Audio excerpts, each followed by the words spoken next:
satu saja. Allah Subhanahu wa taala tadi di surat Al-Anfal banyak banget, tadi saya berpikir ini banyak hal yang bisa kita gali. Cuman satu di antara sekian banyak yang ingin digali, bahwa Al-Anfal tadi Allah Subhanahu wa taala menyebutkan innallaha ashtara minal mu'minina amwalahum wa anfusihim fi sabilillah ya walakumul jannah.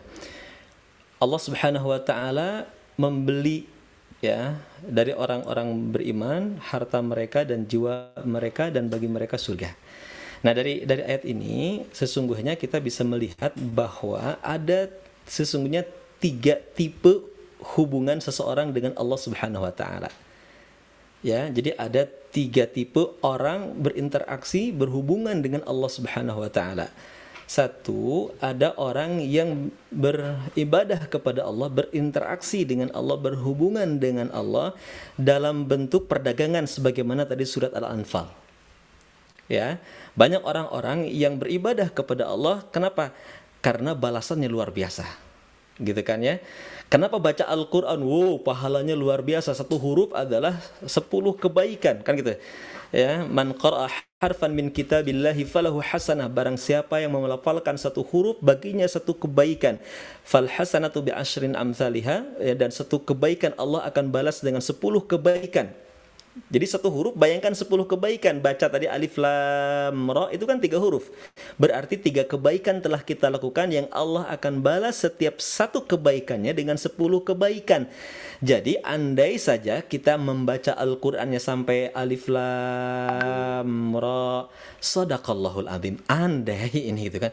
Karena mau kerja gitu kan, cukup 1 ayat aja, alif lam mim, shadaqallahul azim. Andai gitu kan. Tapi masa sih gitu kan, alif lam mim shadaqallahul azim. Ini mah berandai-andai kita hanya baca Al-Qur'an sekedar alif lam mim shadaqallahul azim, kita tuh telah melafalkan alif, lam, dan mim 3 huruf, 1 kebaikan kata Nabi. 1 huruf itu sama dengan 1 kebaikan, bukan alif lam mim 1 kebaikan, bukan. Karena Nabi menegaskan, la aqulu alif lam mimun harfun. Aku tidak mengatakan ketika kalian membaca alif lam mim itu 1 huruf yang akan mendatangkan 10 kebaikan dari Allah Subhanahu wa taala. Walakin alifun harfun wa lamun harfun wa mimun harfun. Akan tetapi kata Nabi, alif itu 1 huruf yang akan mendatangkan 10 kebaikan. Lam 1 huruf akan mendatangkan 10 kebaikan dari Allah. Mim 1 huruf mendatangkan 10 kebaikan. Jadi dari alif lam mim saja itu sudah mendatangkan 30 kebaikan dari Allah Subhanahu wa taala, dan ini catatannya di luar Ramadan. Di dalam bulan Ramadan ini bertingkat, berlipat gitu pahalanya itu. Ya. Nah, jadi ada orang yang ngajinya itu karena ini. Ya, ada orang yang beribadahnya kenapa harus sholat duha misalkan? Karena duha itu memudahkan rizki. Kenapa baca surat ini? Karena ini, karena ini, karena itu. Ya, kan ada orang yang beribadah kepada Allah. Kenapa? Karena dia berdagang dengan Allah. Kenapa berjihad? Karena ingin surga. Kenapa ingin kenapa sholat dan seterusnya? Karena ingin balasannya dari Allah Subhanahu wa taala. Dan Allah Subhanahu wa taala pun menegaskan, lahum ma yasha'un. Bagi orang-orang yang berharap dan harapannya hanya kepada Allah. Boleh. Jadi kalau berharap, berharaplah kepada Allah Subhanahu wa taala, dan yakin kalau berharap hanya kepada Allah kita tidak pernah kuciwa. Ya, seringkali kalau kita mendapati diri kita kecewa, itu menandakan kalau kita sering berharap kepada makhluk. Karena kalau berharap kepada makhluk, seringkali harapan tidak sesuai dengan kenyataan. Betul nggak, Bu?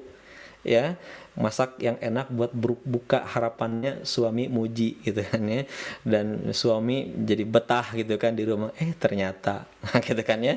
Nah, kalau apa yang dilakukan itu ya, hal terbaik yang dilakukan kita berharap makhluk yang akan membalas kebaikan kita, berharap bergantung kepada makhluk, bersiap-siaplah kita untuk kecewa.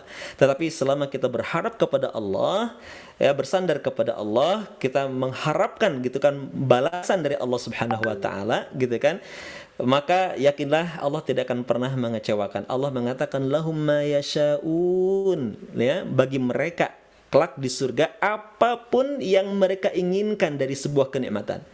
Jadi apapun kenikmatan yang kita bayangkan, yang kita inginkan, kata Allah, lahum ma yasha'un, bagi mereka apapun yang mereka inginkan.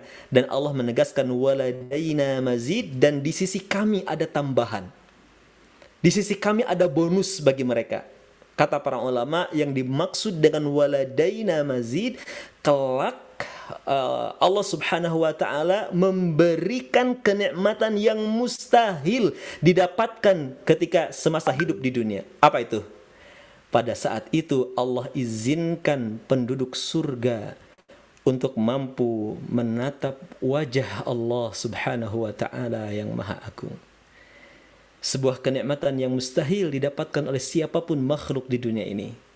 Termasuk manusia paling mulia sekalipun, ya, tidak diizinkan untuk merasakan kenikmatan berhadapan menatap wajah Allah Subhanahu wa taala. Dan kelak di dalam surga kata Allah, waladaina mazid.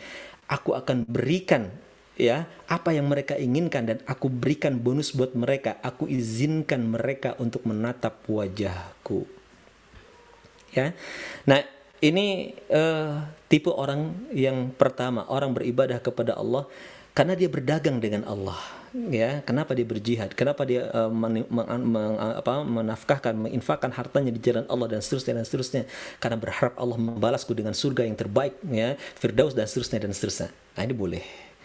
Ya, hati-hati makanya ketika kita beramal kemudian kita harapkan amal kita agar Allah menyegerakan di dunia. Ya, kalau Anda ingin Innova, maka berinfaklah dengan Avanza. Maka ada yang gitu. Kalau Anda ingin rumah tipe sekian, ini kayaknya infaknya dengan motor Honda gitu kan, dan seterusnya dan seterusnya. Bisa jadi Allah kabulkan. Wa may yurid thawabad dunya nu'tihi minha, kata Allah. Barang siapa yang beramal dan amalannya dia inginkan dengan dunia, wa may yurid dunya, barang siapa yang dengan amalnya dia menginginkan dunia, kata Allah, nu'tihi minha, aku berikan ia.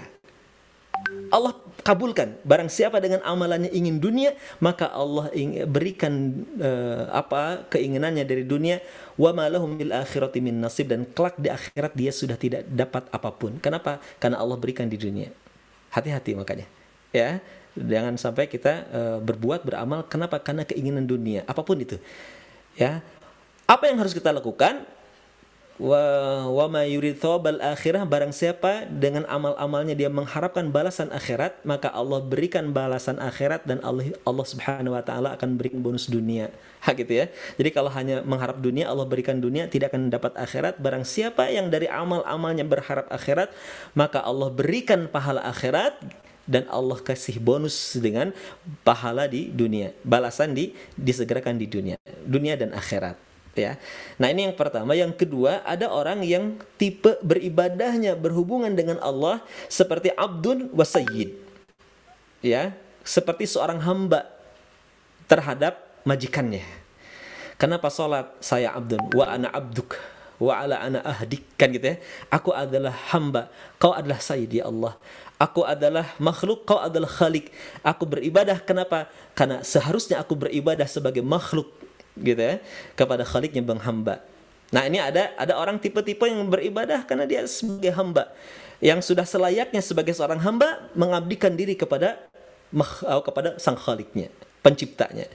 Nah, kemudian yang ketiga, dan ada yang mengatakan ini yang terbaik katanya, ya, walaupun barangkali semuanya sama di sisi Allah Subhanahu wa taala, ya, walaupun ada yang mengatakan tipe yang terakhir ini tipe yang terbaik, yaitu orang yang berhubungan dengan Allah Subhanahu wa taala dilandaskan karena cinta.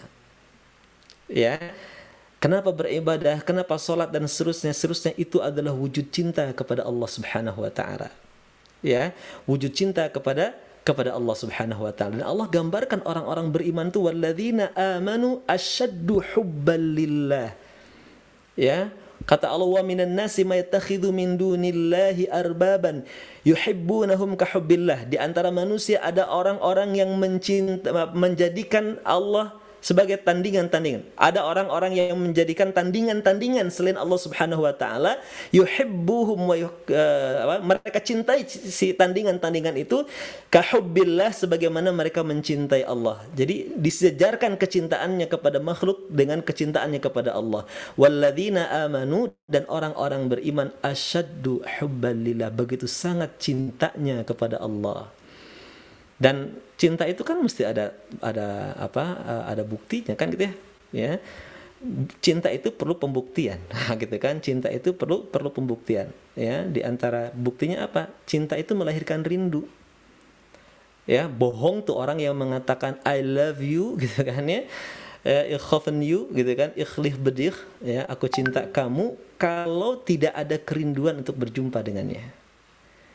Tapi kita kadang-kadang tidak mengatakan I love you, I love, tapi hadir dalam diri kita ada rasa rindu. Itu tuh tandanya jatuh cinta gitu. Ya, kita tidak mengatakan cinta, tapi dalam hati tuh pengen ketemu gitu. Ada rasa kerinduan yang terus membara dalam dada. Nah, itu tanda-tanda cinta. Nah, tanda cinta orang kepada Allah sekali lagi hadirnya rasa rindu untuk berjumpa dengannya. Ya, dan tidak mungkin orang berjumpa dengan Allah di dunia ini. Berarti gitu kan, orang yang cinta kepada Allah mereka adalah orang-orang yang mencintai kematian. Sebagaimana para sahabat Rasulullah SAW, mereka adalah manusia-manusia, orang-orang yang mencintai kematian. Kenapa? Karena itu adalah pintu gerbang untuk berjumpa dengan Allah Subhanahu wa Ta'ala. Makanya Nabi pernah mengindikasikan ciri umat akhir zaman nanti adalah mereka terserang penyakit hubbud dunya wa karahiyatul maut. Ciri orang-orang akhir zaman mereka adalah manusia-manusia yang cinta dunia, hubbud dunya wa karahiyatul maut, kemudian dia membenci tentang kematian. Cinta dunia, dan otomatis kalau mencintai sesuatu kan pasti meninggalkannya merupakan sesuatu yang dibenci.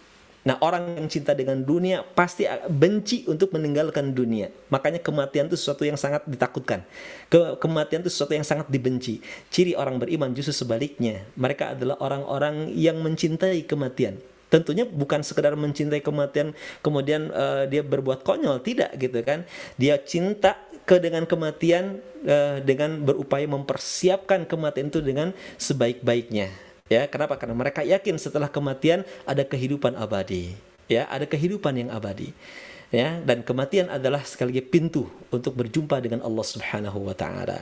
Ya, ini bukti cinta. Jadi ada orang yang beribadah kepada Allah itu karena cinta, karena rindunya kepada Allah. Hanya dia baca Quran. Kenapa? Satu-satunya berinteraksi dengan Allah selain sholat gitu kan, doa, baca Quran misalkan gitu ya.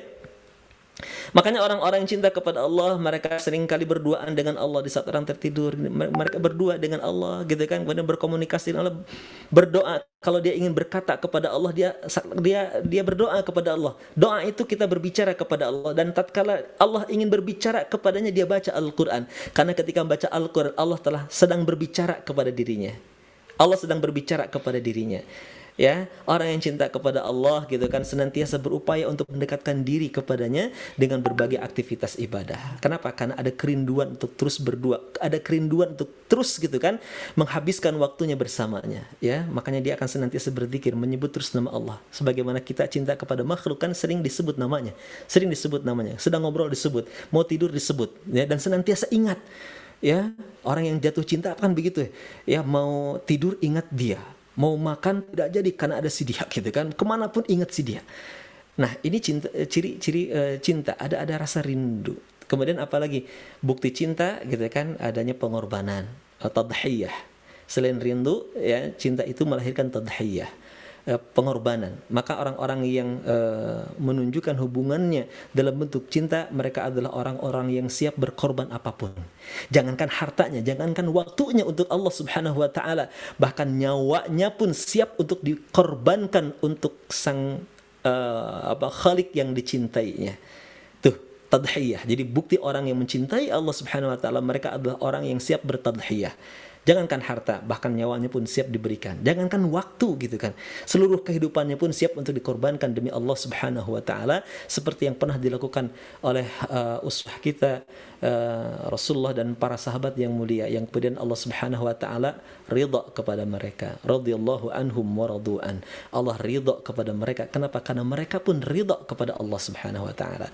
Nah, ini tiga tipe, tergantung mungkin tipe yang mana nih teman-teman gitu ya. Tipe yang mana? Apakah selama ini beribadah kepada Allah tipe pedagang, ya, hitungan gitu kan? Kenapa sholat duha? Karena duha itu akan mendatangkan rezeki dari Allah. Kenapa baca Quran? Karena dalam baca Al-Quran ada kebaikan yang Allah, begitu. Jadi ada orang yang ibadahnya berhitung dengan Allah, dan itu diperbolehkan. ya itu diperbolehkan. Selama harapan kita hanya kepada Allah Subhanahu wa taala. Balasan yang kita harapkan hanya dari Allah Subhanahu wa taala. Tipe yang kedua tadi apa? Ya, tipe yang kedua orang yang beribadah karena merasa dirinya ada sebagai hamba. Ya, yang sudah sepatutnya selayaknya seorang hamba mengabdikan diri kepada majikannya, ya, kepada Rabbnya. Dan yang ketiga ada orang-orang yang beribadah berhubungan dengan Allah Subhanahu wa taala karena landasan cinta kepadanya, ya. Nah, apapun sekali lagi tipe hubungan kita kepada Allah, jaga, istiqomahkan sampai mudah-mudahan nanti tiba saatnya selesai hidup kita di dunia dan kita kembali kepada Allah dalam keadaan husnul khatimah. Amin ya Allah, Mbak Alamin.